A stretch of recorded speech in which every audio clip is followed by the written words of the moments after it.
Hey, haven't you been wanting to start a podcast? Yeah, but doesn't it take a lot to make one? Well, let me tell you about Anchor. It's free, and it's the easiest way to make a podcast. On top of that, there's creation tools that allow you to record and edit your podcast right from your phone or computer. Oh, that sounds amazing. But doesn't it take a lot of work to put my podcast on different platforms? Actually, Anchor will distribute your podcast for you, so it can be heard on Spotify, Apple Podcasts, and many more. That sounds fantastic. On top of that, you can make money from your podcast with no minimum listenership. So it's everything you need to make a podcast in one place. So where do I get started? Download the free Anchor app or go to anchor.fm to get started.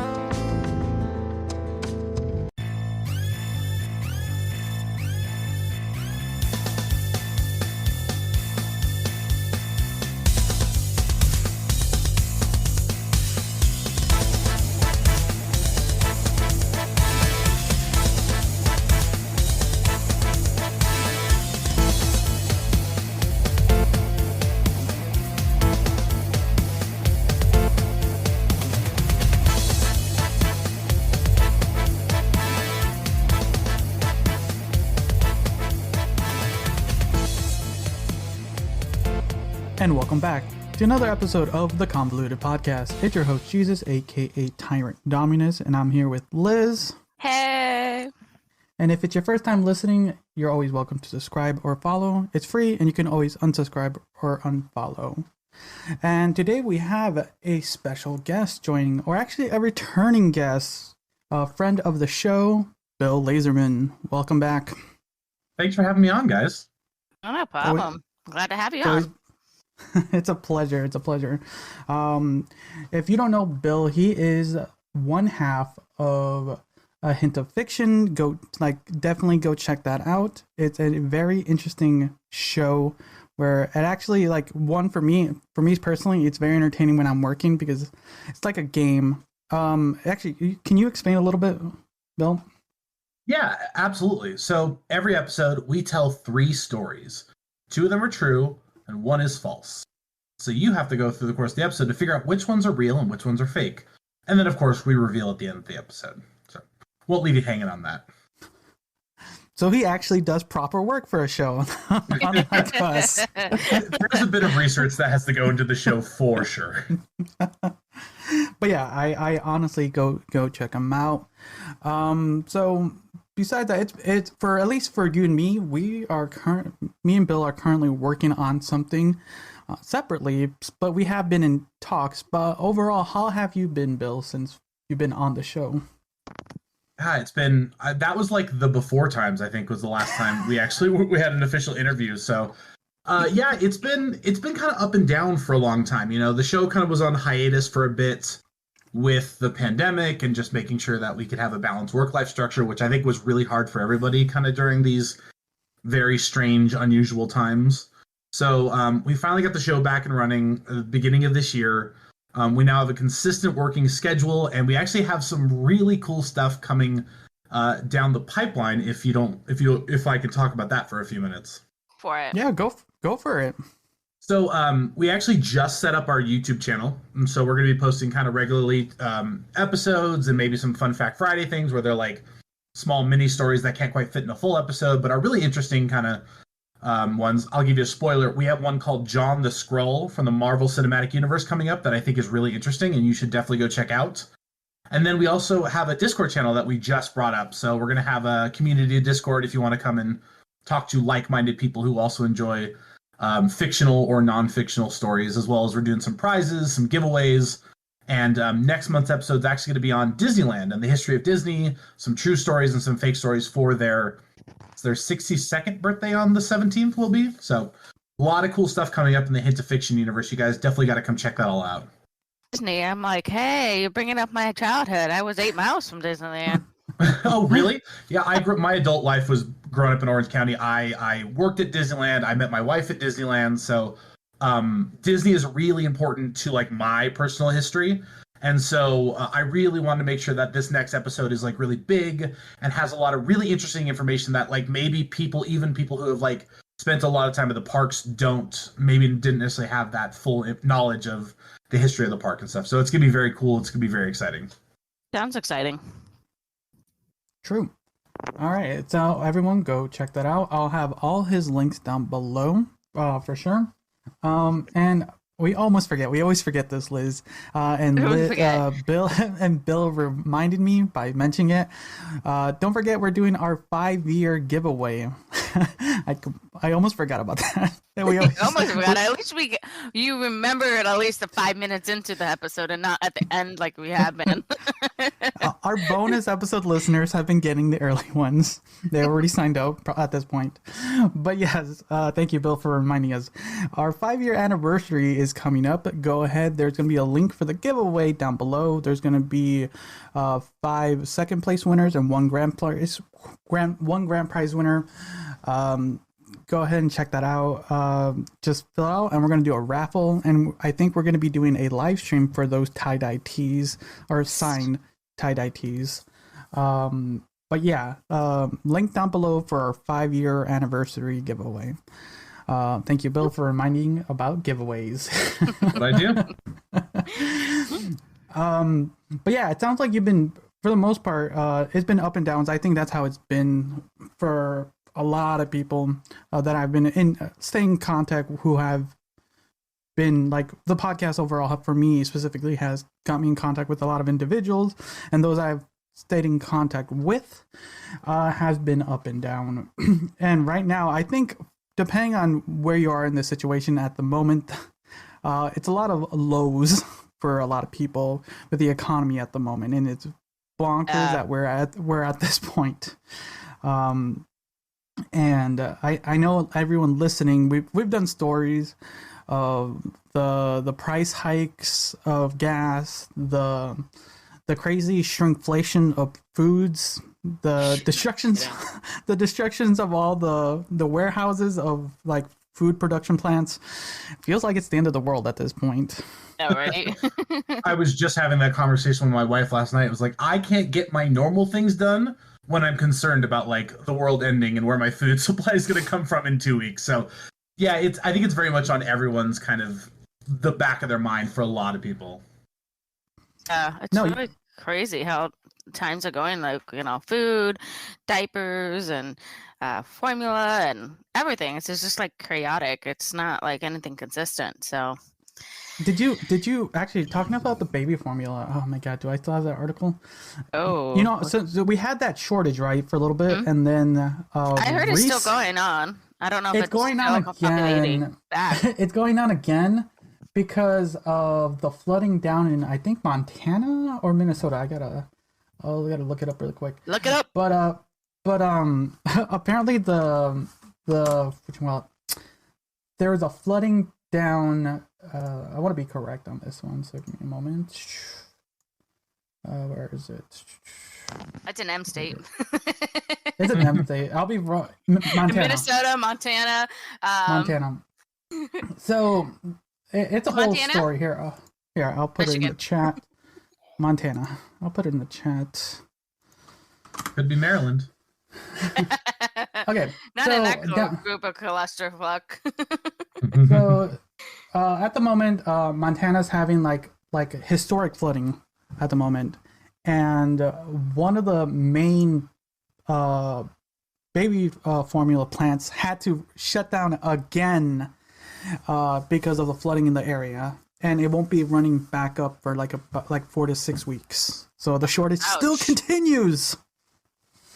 I keep telling my friend, she, her baby's almost 6 months. I'm like, you'll be starting to give him food, so you won't have to worry about this whole. So. Yeah, I can't imagine having a young kid at this time. Just having to deal with everything, but on top of having a newborn that you're like constantly having to, make sure they're okay and safe and stuff.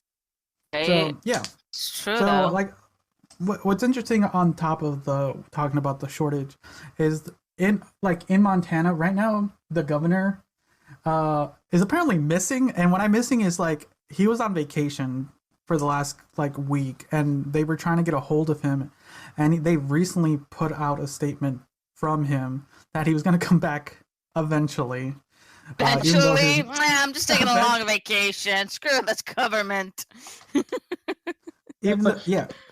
You know, like if I had a job and was like, I'll get back there eventually. I don't feel like I have a job anymore. I don't know how that works with a elected official, but this is I feel government. like Again, they can get away something. with this shit, Bill. They can get away with this shit. So yeah, the governor is like, right now, like I said, they've been having historic flooding. A lot of places have been shutting down, or actually houses have been like flooding, like sinkholes flooding. Yeah. Like people have been losing it like crazy, and people have been tweeting, trying to get a hold of him, and his office finally put out a statement. But it's one of those moments. Who was the governor of Texas during the whole frozen times down there? Oh my god, Abbott was, but Ted Cruz is the one that was like flying off to Cancun in the middle of a major crisis in his state. Yes, exactly. That's right. It's like I wish I was in that position where like some stuff is happening like hectically right now. I think I want to take a vacation for the next week or two. That's how I feel every day at work. I'm like, I'm going to take a vacation. Screw this place. Like, it's when moments like this is when like we were talking about earlier, like there's a lot of concerns happening around us that it's hard to just normalize what we're trying to deal with. But when you have the leaders that are supposed to like relegate this stuff gone and not doing their job, like how am I supposed to stay calm as a regular citizen when our leaders aren't like not doing their job? They're like, see, part of the apocalypse, the end of the coming of the world. The new world will start soon, y'all. Oh my god! Give me a podcast to listen to while it all burns to the ground, right? We are the podcast. We are the podcast. Go ahead, listen to us, listen to Bill's, listen to almost everything, just to distract us. Just distract us for the little bit of time we get, because honestly, that's kind of what we need these days. But there's a story I wanted to talk about with you guys. Oh, really? There's a fun one. Oh, I love fun ones. Idiots. Please have lots of idiots in it. Depends on the individual. Okay, all right. So there was a rare Back to the Future VHS that sold for $75,000 down in a Texas auction house. Really? $75,000 for a VHS?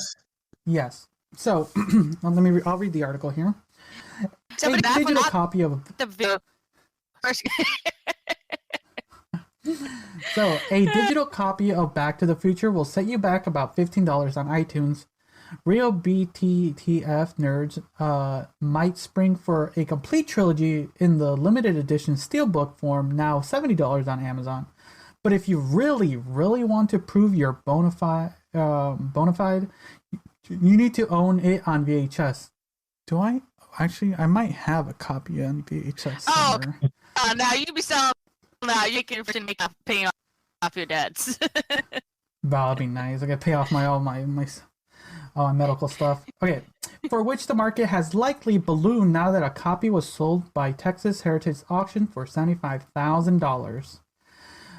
Granted, the one sold last week. Sorry? It was original, like, I can't remember now. Well, Go ahead. I'll find out.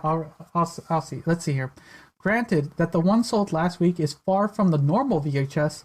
First, it's sealed in its original shrink wrap, including the white MCA home video watermark, making it even rarer collectible given that the classic time, oh my god, stupid ad, classic time comedy starring Michael J. Fox as Marty McFly is now 36-year-old. Second, this specific copy of the film was auctioned by its original owner, actor Tom Wilson, who played a history book's worth of McFly family bullies throughout the film's most notable Biff 10. Man, that's crazy. Okay. He's down on his luck right now too. I guess that's why. Okay, I can make honestly sometimes. Yeah, I can see why it's sold for so much. That's okay. that makes sense. It's by one of the actual actors. Only had one owner. It's still shrink wrapped. It's like, but still, that's all. If people are given the choice, they'll buy it. Mm-hmm. I always consider it's like an art piece at that point. It's like owning Adventure Comics #1 or like the first Avengers. It may be worth something, but it's worth something to you at that point. Like how much are you willing to pay for that thing, and how much do you care for that much for that fandom? And I get it. I'm not a collector in any sense of the word. So like whenever I see like, Spider-Man #4 went for $75 million, I go, nah, not for me. But hey, if the value of that is worth that to you, go for it. Be my guest. Spend that money. Congratulations. Yeah, that True. I'm looking down. I'm just kind of skipping through the article. I had a bunch of VHSs, and I got rid of them almost 10 years ago now. And I wish I kept them now. Maybe I could turn around and sold them. We're gonna have to go to like the CGC and like the comic book rating company and be like, hey, can you rate my my Little Mermaid first edition? You see how much that one's worth? It'd be great. I'm looking at because I know the site to do where is it, ratings, to do like trading card and comic book ratings, but I don't know what I'm looking at these ratings. Like there's an 8.5 IGS. I'm like, what is that? I've never heard of that company. I don't know any of this. VGA ratings. But yeah, it looks like there's a heavy market, man. It's one of these moments where I'm like, I wish I kept some of the VHS in the shrink wrap. Yeah, I know, right? But we were kids. How were we supposed to know? Jaws sold for $32,000. Damn. And Jaws is such a history. Goonies sold for 50? What? 50 grand? I mean, Goonies may never say die, but after I that One-Eyed Willie's Treasure can only go so far. At that point, you gotta start making your money somewhere. So here's my question to you guys: like, what's a modern day thing that, like, let's see, these are from like the 80s, so we'll give it another 20 plus years. What are something in the modern day right now, within the last 5 years, that if it's kept still like sealed and everything, that would be worth in the tens to hundreds of $1,000s, would you believe? Right now? Yeah, well, within the last cassette tape? Are we talking like item that we would have had? Oh yeah, like an item, because to be honest, like these pop figures right there, they're not going to be worth maybe some, but not the ones I own are going to be worth tens of thousands of dollars. And these shaker cups are not going to be worth that much, so I know that for sure. I like them, but they're not going to be worth thousands for sure. Actually, maybe that board game might be, but that's something for like specific collectors in the future. Actually, you know what? I might keep that forever. It's so hard because so much of our life, at least from media perspective, is now digital. It's like that doesn't necessarily have a intrinsic value at that point. That movie the Avengers Endgame that I bought for $4 on Amazon is only worth $4 to me or the amount of money that I get out of it in that moment. So I don't know if, I think there's still a big market in like comic books and, your Square Arts and some of those like more collectible trading stuff. But I do feel like the things that it's hard to say in the moment, like what things are going to be particularly relevant in the future and what things we're going to look back on and say, man, I wish I had one of those, or I owned this Pog set and now it's worth $1 million. Are there things that I want to for things to become important? Yes, absolutely. Like my PS4 copy of Red Dead Redemption 2. I would love that for that to be worth money at that point, but will it? Who knows? Actually, I would have said like 4 months ago, I would have told you something that would have been valued big just because of the hype of what it is, would have been NFTs.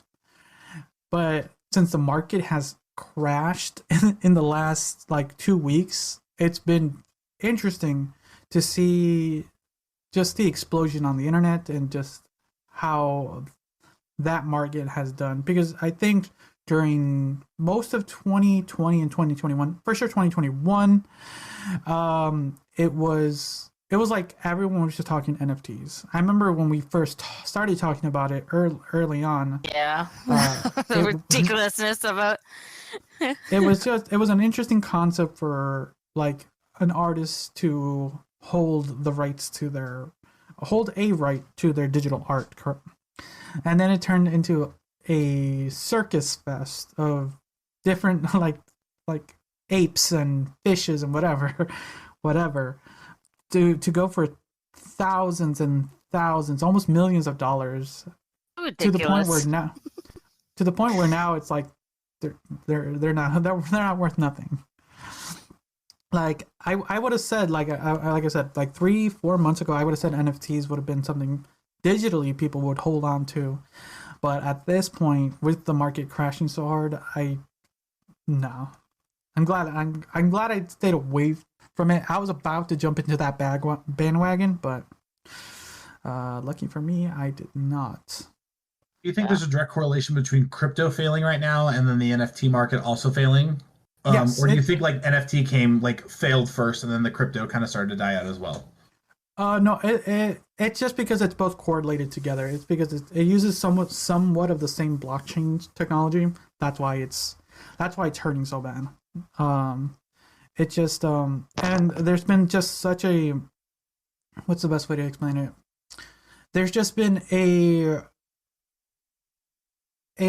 abundance of so many of these shit coins and all these rug pulls that has made the market so bloated and so toxic to its community that a lot of people have just abused the system, which was supposed to be meant to abuse like the standard like banking system, where people are just using it for their own gains, not only with rug pulls, but then recently there was a story of just people just hacking and stealing crypto and NFTs.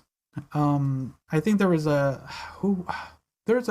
actor who was gonna make an NFT cartoon in the style of Who Framed Roger Rabbit. What? And yeah, so it was just gonna be just like all the NFTs were like the cartoons, like in Who Framed Roger Rabbit. So you were gonna see him in the background with live action people, and his NFT got stolen, and he bought it back from the thief for like, I think it was $350,000. Oh. And like, so he paid twice, and I think his NFT at the moment's like worth like $1,000 or something. Oh. So it's one of those things like the market right now, like most of all luckily for me specifically, I got in early in the crypto, so most of my stuff is still all up. I'm not like down. I got in early. I should have sold, but I'm not. I'm just, for me, it's like a type of gambling. So I'm just like, I'm holding on to it. Like, I'm not too worried. Like, I'm still in the plus. But for a lot of the people, who got in the bandwagon in the last few years, mostly in the last two, actually there's an individual suing Elon Musk because they invested almost a lot of their money in Doge back when like Elon Musk was promoting Dogecoin, and he lost I think 90% of his equity in all his stuff. Wow. And yeah, just because Go ahead. No, continue. You had a question? I was just gonna say, so that's why he needed to buy Twitter. He needed a new investment space for it. Oh man, and that's a whole another thing. I think me and Liz talked about it. He's just like, he's such a, I don't know how to describe him anymore. He's such like a troll at this point, and The meme lord. I don't know. And now he's being investigated. There's a lot with Elon Musk. Like, we can do a whole Elon Musk episode, just kind of diving into more deeper into what he's been. But for sure, a lot of people, like, he does have a strong following for sure, and a lot of people do. It's interesting. Is a lot of people do a lot of financial advice like interpreting through him. Like I was following him just when he was doing like during like what was it? When he was like not promoting Dogecoin, but like I would say quote like with quotes promoting Dogecoin, and I was just watching my coins like okay, I should sell soon, but I was like it was my I should have learned that the second he went on before he went on SNL, I should have sold everything and then like bought right now. But you know, like I said, I'm it's still pretty for me. I'm still like it's down. Like I think at the point of SNL, it was like it almost made it to like 66 or 68 cents, and at the moment, a lot it's down to like 5 cents or something at the moment. So it dropped heavy, and a lot of people bought it in the space between like 12 to 30 cents. So a lot of people are like down a lot. And that's just Dogecoin. A lot of people, not only Elon Musk, but there's been a lot of content creators. Like that's what's been happening these last, I would say the last 12 months is these crypto scams, and then crypto casinos. It's just, that's what's happening in the internet space. That's kind of what's happening in the now, in the, what is it, Web 3.0, I think that's what people are calling it right now. And I'm like, I don't like that that's where like the future is heading. Like I was hoping for a little bit more interesting stuff to come about. Yeah, we would think excuse me. We would think that it would be further an advancement of technologies or something to this point, but at least I guess a good upside thing is that, you know, cancer is going to be cured. But of course, I was talking to a friend, a coworker, and I said, of course, it's probably going to be if you have the money, you can have it. Wait, what? They're curing? Wait, what happened? There's a cure for cancer in the works. Oh my god! Is there really? When they said that what was it? It's been trial based on like group of 10 and none of them they're not reoccurring and it's healed them. They're doing another trial based on 15 to 20 people this time. Yeah, we're seeing some results, some upwards results, so it's a good thing. It's a good time. Oh shit, I did not know that they're doing that. Yeah. What? You know, that's the advancement I want. That's the advancement I want to see into the future. No cancer. I just wish it was. Well, yeah, I just wish it wasn't going to cost us an arm and a leg, literally. No kidding, or a boob. Oh god, but that's crazy.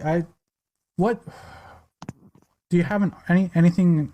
Is it just behind in your? No, like it's a national article. Let me pull it up. I'll have to go find it. Give me a second.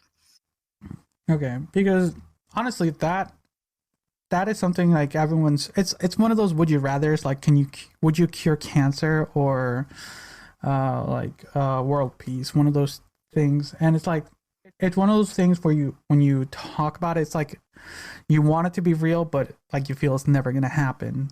But little by little, we're getting small advances. Like we have almost like self-driving cars. We do kind of, but just speaking of self-driving, so one of my pharmacists wound up COVID. He somehow wind himself coming into work, and then he still, even though he tested positive, went home. And his car kept driving for him. I'm like, because he has a Tesla. I'm like, well, good thing because he passed out at the wheel. He said, I don't know, I blacked out. I'm like, what? I guess that's one of the benefits of self-driving cars. Don't drink and drive, but if you do, have a Tesla. I know, right? You gotta have the money for the Tesla, though. Hold up, Bill. Are you rich enough to have the Tesla? And are you allowed to have an electrical component at your living space? That's always the hard part. If not, I'm sitting in the Walmart parking lot for 30 minutes waiting for my car to charge up. I know, right? You go to Walmart. I have one at work, too. I was debating about it. I'm like, I could technically do this if I had the money to buy a vehicle, if I wasn't financing another one right now. But I could technically do this. at this point with how the oil market is right now, it wouldn't be a bad idea.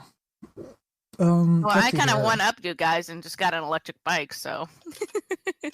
Hey, you're halfway there. Hey, that's something. If I could halfway there, exactly. Keyword. If my work was within 5 miles of me, I would have gotten an electric bike. They said it actually goes up to 15 miles, so 15 to 30, depending on how much you pedal. I'm not pedaling.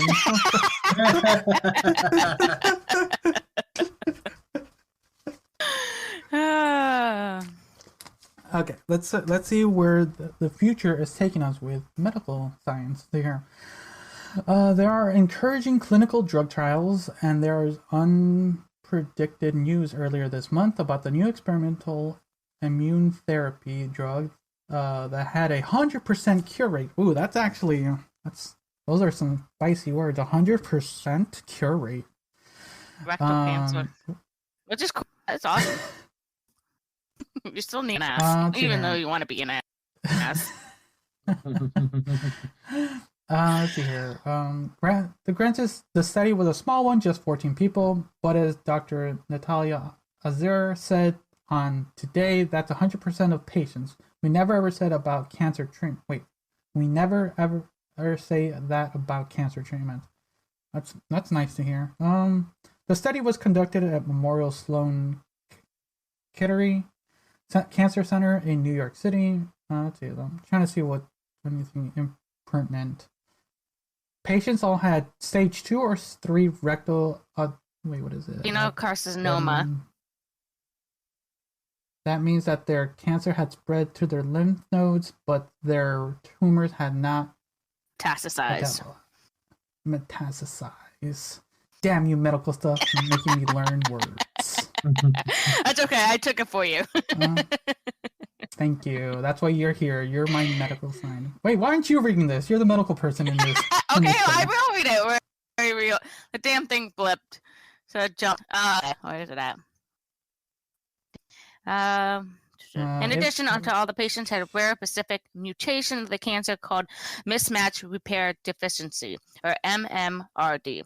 That's considered especially sensitive to chemotherapy. The drug they were given was called dostarlimab. It's made by GlaxoSmithKline, which has helped fund the study. Dostarlimab was approved in 2021 by the FDA to treat endometrial cancer. This is a type of immunotherapy drug and is known as checkpoint inhibitor, meaning it removes the shield that cancer cells have that block the body's immune system T cells from attacking them. Or, as David August put in the CBS News, this new treatment blocks the "don't eat me" signal on cancer cells.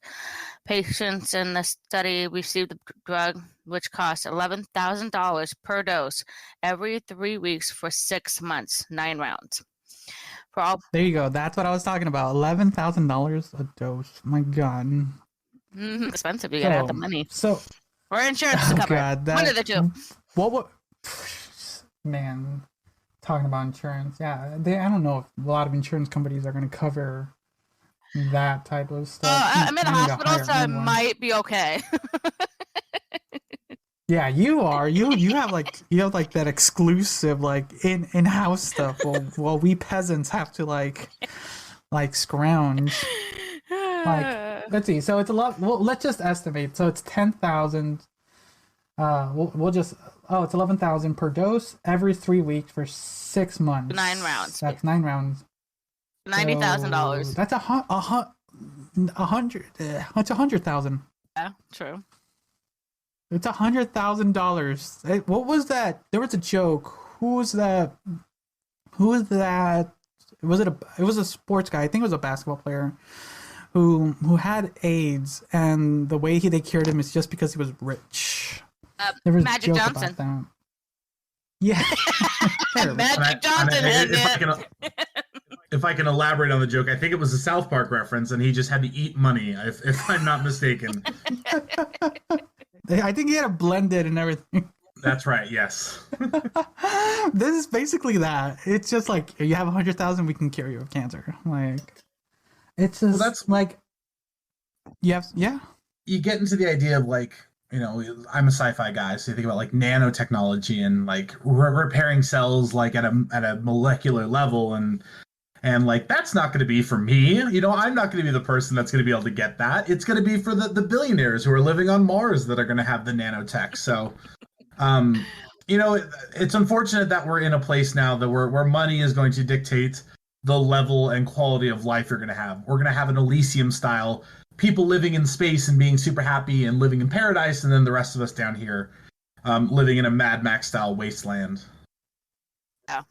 You know what's? I think this kind of comes back. Yeah, it's coming back around to what we started. It's like how the world is slowly turning into an apocalypse for a lot of individuals, and it's funny is like we're getting these advancements in certain sciences and technologies, but it's with if you have the money for it, right? So it's like the rich have have all this echelons of tech and cures while the people in the bottom are just struggling day by day. And I can't even get a damn PS5 right now. If you're gonna let me suffer, at least let me suffer with games I want to play. Oh wait, do I have something? Wait, give me a second. Go ahead and talk, and you can start. I'll have some music. Go. Bill's like, no, I'm not talking now. I feel bad. Wait, I missed what we're trying to do here. I'm so sorry. I have sad music playing for you, so you can just talk, and I'll just play a sad violin. Ready, go. Yeah, and there's just so many things. Like the world's coming to shit, and I just wanna be able to enjoy myself, make a podcast once a month, hang out, maybe do some trivia, play a video game now and then. But I can't if the existential dread of the world is sinking in on me. Like, how am I supposed to play Resident Evil 3 if I have to worry where my next paycheck's coming from, or if I'm gonna be able to eat this week? Like, life sucks. It does indeed. Bruh. Yeah. Not a single fuck was given this day. Yep, it feels like that.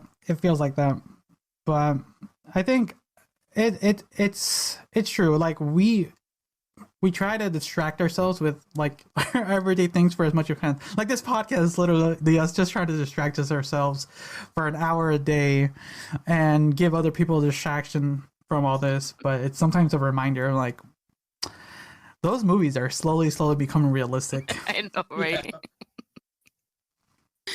It's I don't want to believe it, but it's getting there little by little and little. Feels bad, man.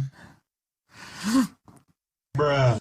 So let's kind of jump into some fun part. I know Bill says he has something for us to close with, so we're gonna do a Are We the Asshole story before we and then we're gonna jump into Bill's thing. How does that sound, everyone? Sounds great.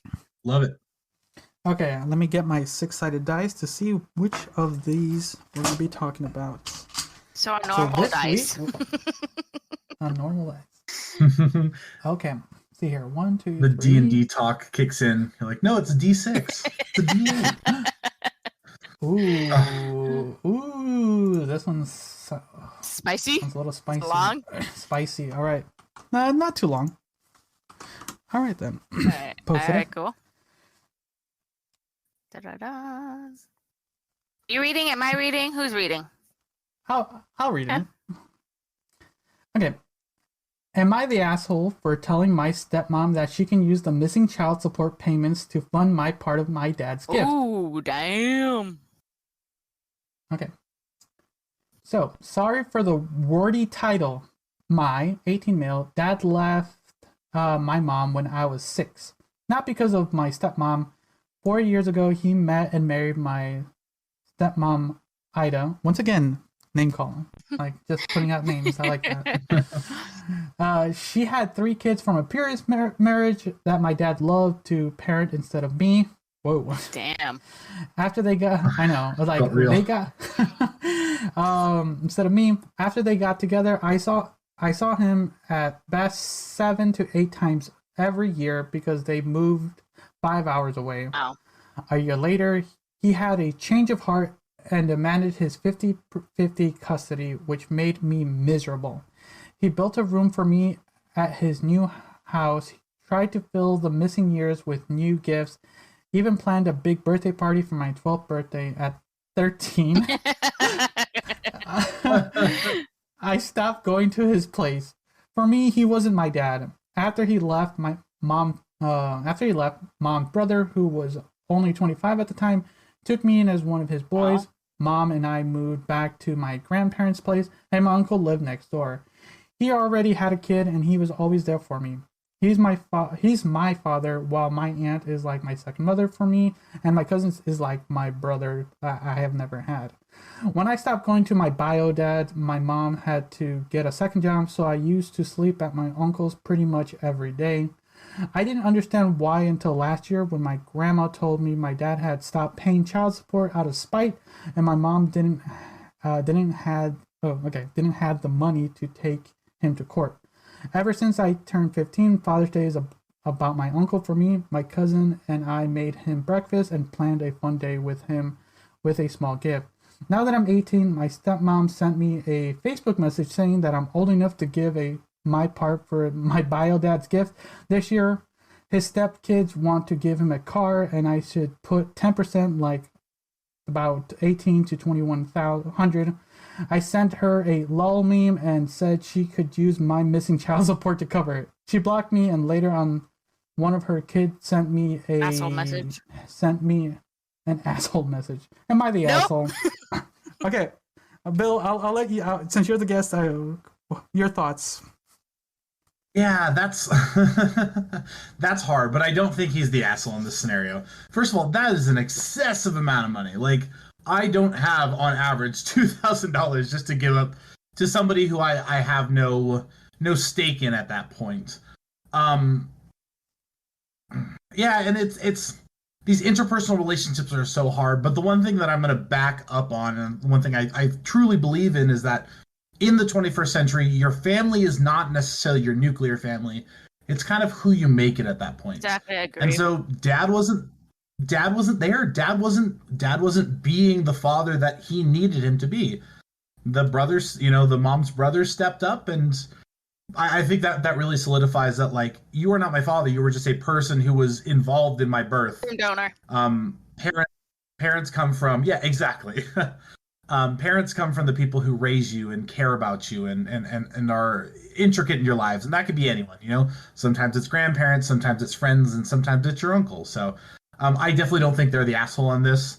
And I don't understand why the mom is so expecting of the son to be involved in it, even when she got hurt in this process as well. So I'm having a feeling that mom might have it was the stepmom. More of the story for them.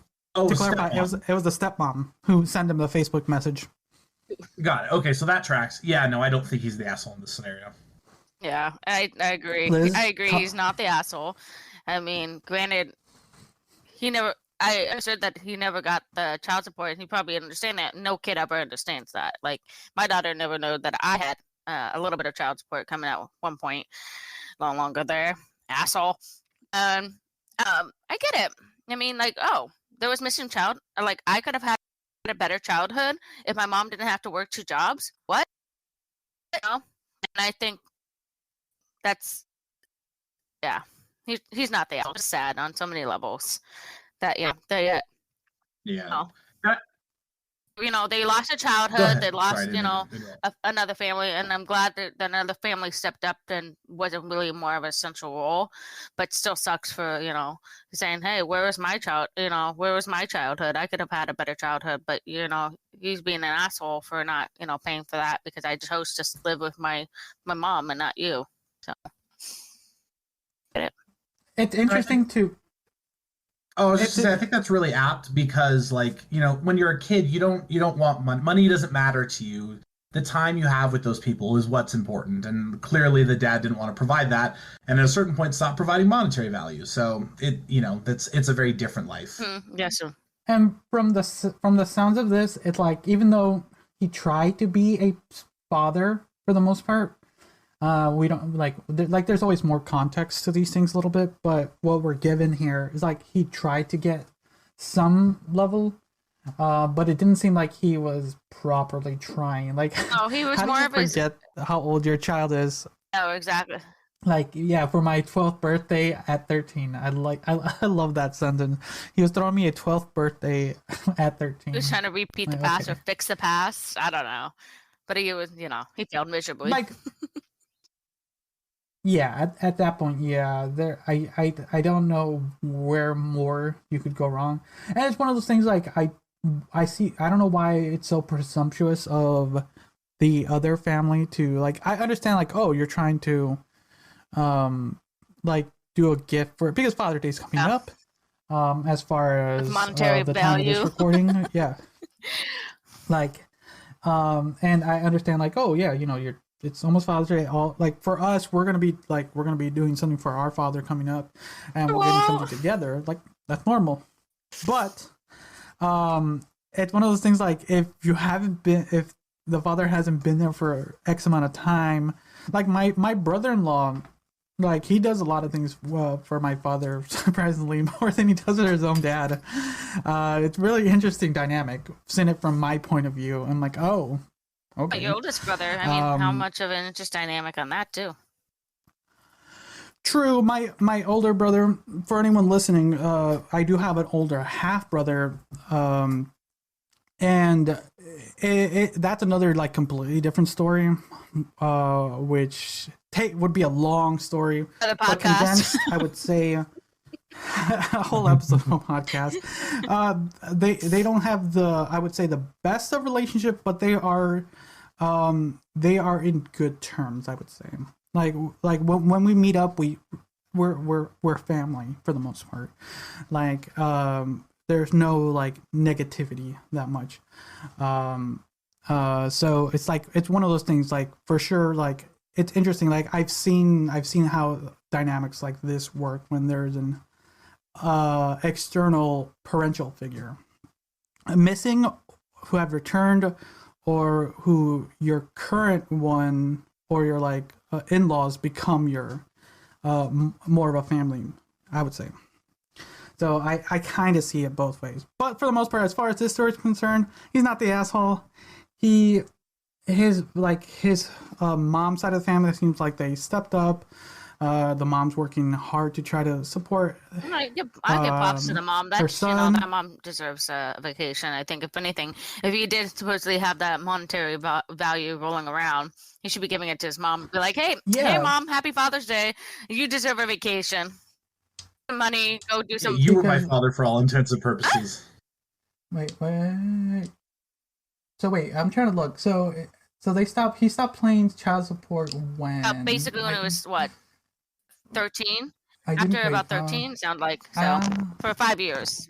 So 5 years. How much money is that? I wouldn't know, actually. It depends on each state, so I don't know which state. It really depends.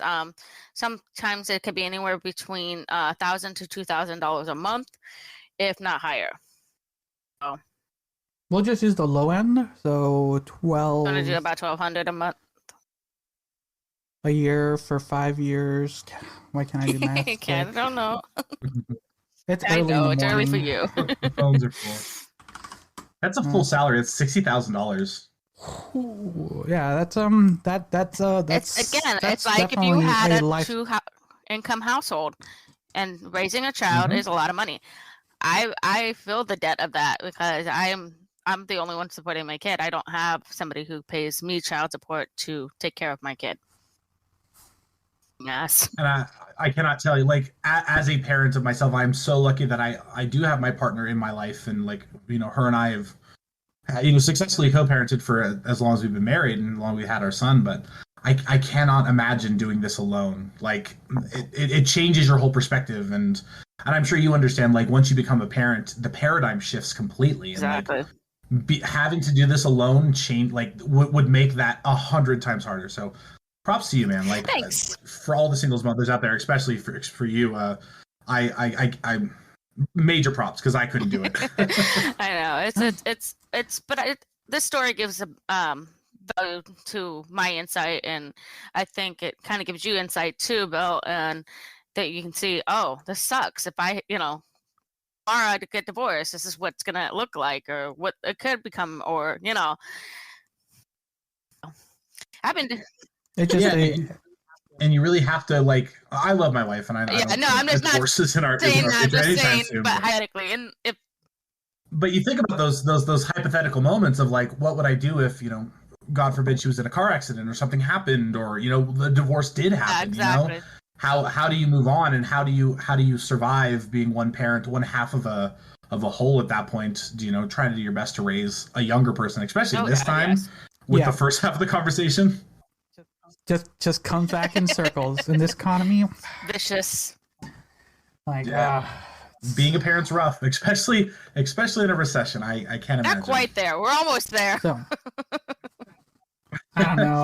I feel like we've been ever since. I think during the I think the pandemic was the start of our fall, little by little. Like the world was trying to get us down, like biologically. Well, you it hear failed about for a monkeypox, moment. right? It took out it got monkey. It evolved to monkeypox, and now it's now biologically it's still trying to take us down, but now it's like financially trying to take us down. So, like I told, like a friend told me one time, it's most republics last about 250 years. We're about 4 years from that number. So we tried really hard. Look, America tried really hard. We're hitting the limit of what an empire can do. Bill, I don't want to see that in 4 years, please. No, I'm not ready for it. Can't do it. Do it either. Come on, I need this podcast to reach its 10th anniversary, please. Okay, Bill, you have something for us to close out. Let's see if we can leave it on a lighter note. Really? Perfect. Let's do it. So, like I said in the beginning, my show, Hint of Fiction, we kind of focus around the concept of two truths and a lie, which is kind of the basis for the show. Well, to take that step back, our basis for the show is actually you guys remember Fact or Fiction Beyond Belief? Yes, I love that show. I love waiting for that show to come on and watching it every week. And like for me, that was like always like the late night spooky show that you got to watch. Like parents were in bed and you kind of like snuck back out and watched some TV. What? And so for me, like, it was there. No, that was maybe more my household than You couldn't sleep past 8 o'clock at night. That's crazy. I was actually talking to somebody on Twitter today. I was like, yeah, if I could have Jonathan Frakes on the show just to do a reveal with me, would be like, that would be the dream. We close out the show, then I'd be super happy. But back to the two truths and a lie. I actually brought you guys a couple two truths and a lie. And I was hoping we could go through them and maybe see which ones are true. I have a couple different categories, so if you guys are interested in one in particular, just let me know. But we have Marvel, horror movies, names, television, and then television. Those are the 5 I have. Ooh, okay. Since there's 2 television, let's start with the television. And we'll end with television. Oh, sorry, there's only 1 television, but we can do television first, for sure. Okay, yeah. Liz, do you want to go back and forth? That's fine, that works. Okay, so how about I'll go first. So wait, what were the categories? So again, they're Marvel, horror movies, names, or television. Names, is it N-A-M-E, or am I hearing it as memes? Names, like William. Okay, or names. Okay, Jesus. got it. I thought it was memes for some reason. Okay, so there's 2 that I know. I think I feel good about. None. Yeah, none. Are there 2 categories? None. None? Okay. I'll take television then first. Beautiful. So the 3 options are, in the early episodes of Fresh Prince of Bel-Air, Will Smith would learn the entire script, which means sometimes he can be seen mouthing other actors' lines. The second option is to compensate for the 10-inch height difference between David Duchovny and Gillian Anderson. Anderson often stood on a box during scenes. And the final option is, while filming the series Lost, many of the actors were given different lines for their co-stars. They could not spoil what was actually happening in the scenes. Many times, the first time they would hear the full scene was after the director yells "action." Go ahead, just kind of feel the space. What's floating to the surface right now? So right now, the show was a very convoluted plot, and I know it had some. The writers and directors had some like interesting concepts the way they were working it. I know that for sure. So that one's kind of leaning to more of the truth for me. I don't know much about the second one, but it sounds realistic because I know there's been a lot of like a lot of shoots where actors who are on the shorter end use like props and things to kind of even out different scenes. I forget. There's a is it? I don't think it's Tom Cruise. Is it? I forget which actor, but they have to always film him at an angle to make him seem like like in height or taller. So that one seems real. And the first one, I'm trying to think. Young Will Smith, was he that ambitious of an actor that he would learn Say full? something? I feel like it. I know, that's what I'm trying to feel out. I remember hearing that. After the Oscars, I can't imagine. That's the most ambitious I've ever seen someone be. So that's so true. So I'm thinking these out. I want to say, for some reason, Lost is like throwing me off because I know it was weird, and I feel like that's the truth, but it might be the lie that's throwing me off just because I knew some things about it. But I'm gonna hold my gut and hold off on that. I'm gonna keep Lost as the truth. So it's between Will and what was the actor who was trying to seem tall? Sorry, David Duchovny and Gillian Anderson. They were from the X-Files. I realized I should have given that context in the statement, but yeah, in the X-Files, she had to stand on boxes during the scene to make them look equal height. Ooh, interesting. Knowing that, I'm gonna say the Will Smith was a lie. Interesting. That is actually a true fact. It's got to be true. Okay. Yeah, Will Smith, especially in the younger years, I was watching a couple documentaries on him, and he just talked about like being so nervous being on stage and like going from a young kid in South Philly to like this stardom place. So that's actually a true one. The other true one is the X-Files. There is almost an 8-9 inch height difference between Gillian Anderson and David Duchovny. So to keep them consistent and equal on the show, they had to put her to make her look taller in scenes. I think I seem to remember but that yeah, from being pictured together, and I can tell definitely there's a height difference, a huge height difference. So yeah, it's one of those things where like I think the show kind of wants to make them equals, and so in that like filming, you have to kind of give them the same power dynamic, especially in like the shooting version of it. So that makes sense. But yeah, the Lost one's fake. It was just something I kind of came up with on the spot. I have heard stories of people doing that, like in like writing, just to make sure, like, or in like the Marvel, like when Endgame came out, people would go into a room, read their scene, and then leave, like just making sure that like evidence can't get out. And especially with Lost being such a, like you said, a very convoluted show, I thought that was a really good fake story there. So all right. That's 0 points for me right now. All right, Liz, your turn. I'll hit names. I'll do names. Beautiful. All right, so our 3 name questions. The mechanical shark in Jaws was named Bruce after Steven Spielberg's lawyer. Every lightsaber in the Star Wars universe was named by their actor/actress. Daisy Ridley named hers Clemor. I don't know if I'm saying that right, but I apologize. Clemo, which is the Celtic word for sword.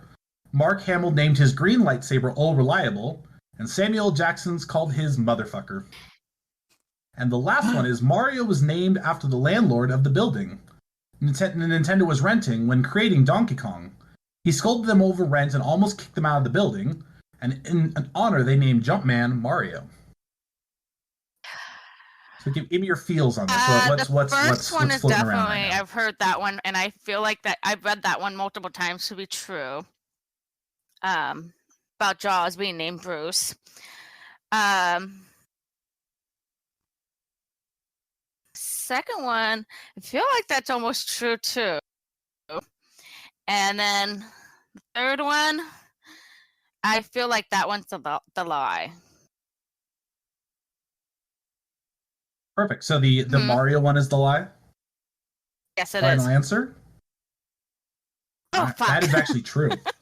Yeah, in the early days of Nintendo, they were working in a warehouse, and their landlord was kind of an asshole to them, and so in honor of him, they named Jumpman Mario, and so the rest is history.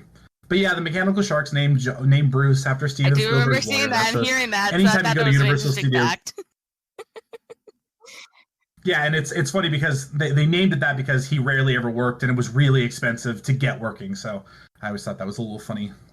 Yeah, but that's the lightsabers are all fake. I'm sure they have. It's like one of those things where like, you know, all the Lord of the Rings people have a tattoo, and all the Avengers people have a tattoo. I'm sure there's some sort of collective like history behind something in the Star Wars universe. It's just not that one. There you go. All right, so we're not doing that well. and that's what you got. Like what I've learned about the show. Go ahead. Go ahead.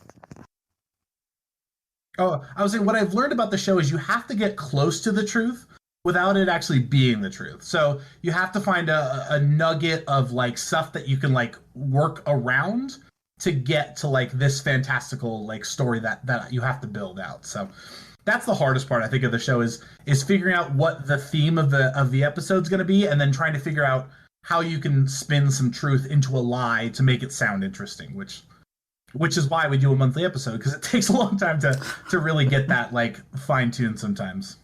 So everyone listening, if you've been enjoying us like suffer through these, if you want a more in-depth version, for sure, like I mentioned earlier, go check out A Hint of Fiction. Because we're going to keep trying. We have 2 more categories, and that gives me and Liz each one more chance to redeem ourselves. But like I said, if you want a more in-depth and fun listen, check out A Hint of Fiction. But let's continue. So I'm going to take Marvel, because I think I have a feeling Liz will have a better chance. Oh my god, you really think I'm going to have a good chance with horror? Okay. Go ahead. No, go ahead. You go ahead. Marvel? I probably won't know, so you probably get better at it because you watch more movies than I do. Okay. Well, it can By be the way, comics if you're too. not watching Miss Marvel, I thoroughly suggest it. I just finished episode 2 last night, and she was my favorite character before the show, and now has just been solidified as one of the best characters in the Marvel Cinematic Universe. So go check that out. I'm about to start watching that today, actually. And at the time of this recording, I am going to start. I've just been waiting for both episodes to pop out. So sure. Good. I'm glad to hear that. Episode 1's really good, but I think you're right. Episode 2 really flows and is now going to push us into a very cool space. Okay. Miss Marvel. It's on Disney Plus. It's kind of the next generation. If anyone's seen the trailer, a little segue here. From what I saw from the trailers, it's like this high school angst television series with a youngster superhero. That's the best way I can explain from the trailers. She's like a Marvel fan if a Marvel fan existed inside the MCU. That's the best way I can explain Miss Marvel. There you go. Yeah. But yeah, so now that we tangent over there, let's reel back into to our the game Marvel show. Questions. All right, so for our 3 here, Spider-Man has villains like Rhino, Scorpion, Vulture, and Lizard. One of his newest villains is called Swan, a huge mutated swan creature that doesn't actually cause trouble, but will hang out in Central Park and attack passerbys. The only reason Captain Marvel, Miss Marvel, and the alien Mar-Vell existed in the Marvel Comics was because Marvel wanted to compete with DC when they took the name Captain Marvel, or aka Shazam, in the DC Comics. And the last one is Thanos was once owned a copter called the Thanos Copter. Well, a helicopter, I should be specific, called the Thanos Copter. Okay. Immediately I take out one because everyone knows about the Thanos Copter. I've seen the comic, and it appeared in it appeared in Loki.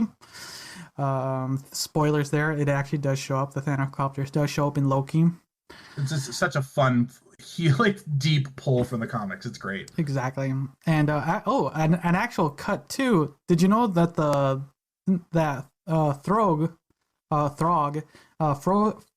Thor Frog actually is voiced by Chris Hemsworth? Is he really? That's amazing. Yeah. I did not know that. Fun fact there. So that just leaves Spider-Man and the Marvel.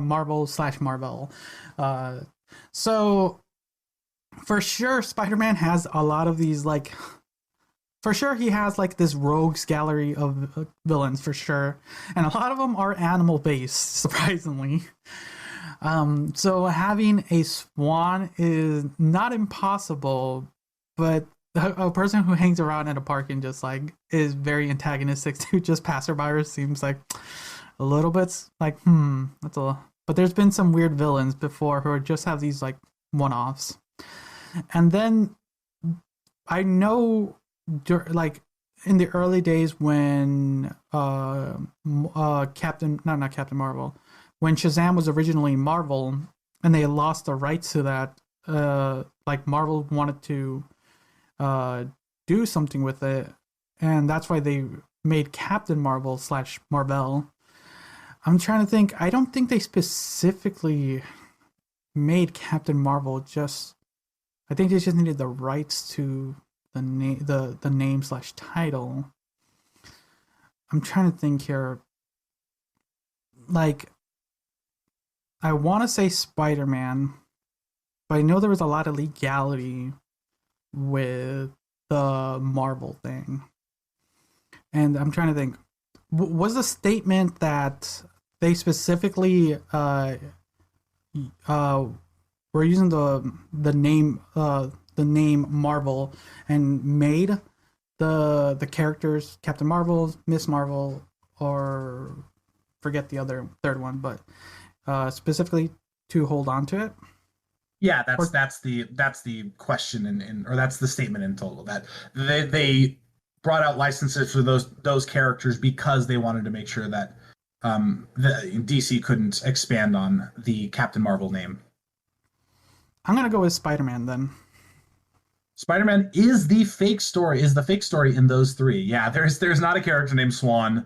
As much as that would be fantastic. Marvel, if you're listening, I got some ideas way down deep. So come hit me up and we'll chat, see what we can do. But yeah, no, the Thanos copter is very real, and yeah, the reason they bought out Captain Marvel and made the character Marvel, as well as Marvel Boy, which is his like son, I guess, was because they had made Shazam and Captain Marvel in the DC comics, and Marvel said, no, you guys can't do that. So they had to jump on that really quickly. And now we have two Captain Marvels, and probably the best thing in the DC universe. So if you haven't seen the first one, go check it out. It's very good. All right. Oh no, all right, Liz, I'm worried. turn. Come on, I have 1 point, so come on. I don't know. I don't know if I can do this. Podcast. You can get this one. You got this one. This is all like classic horror. This is all like stuff that's like been around for like 70 years. So I think we're in a good space. It's collective knowledge. Okay. We got this. So our three are: Psycho is the first American film to feature a toilet. In Pet Sematary, the third act was supposed to be about a cat army attacking the small town in Maine. But after the fiasco with The Shining, King absolutely refused and almost had to sue the shoot before they changed the final story. Shut up. And then the last one is the Texas Chainsaw Massacre has heavy vegan themes. The director specifically used images of meat hanging and humans being put on hanging spikes to show the similarities between us and animals. Repeat the last one. I'm sorry. I'm gonna say. So sorry. Yeah. The Texas Chainsaw Massacre has heavy vegan themes. The director specifically used images of meat hanging and humans being put on hanging spikes to show the similarities between us and animals. That director was so ahead of his time, if that's true. I'm gonna be honest. I feel like the first one's a truth. In regards to what was it? The name of the movie? The American the horror. Psycho. What was it called again? Psycho. I believe that's true because it was filmed in 1967. That's a pull if that's right. My God. I'll be crazy. 1960, but you were close. Very close on that. Okay. 1960. Oh, yeah, that was close. I was in the 60s film.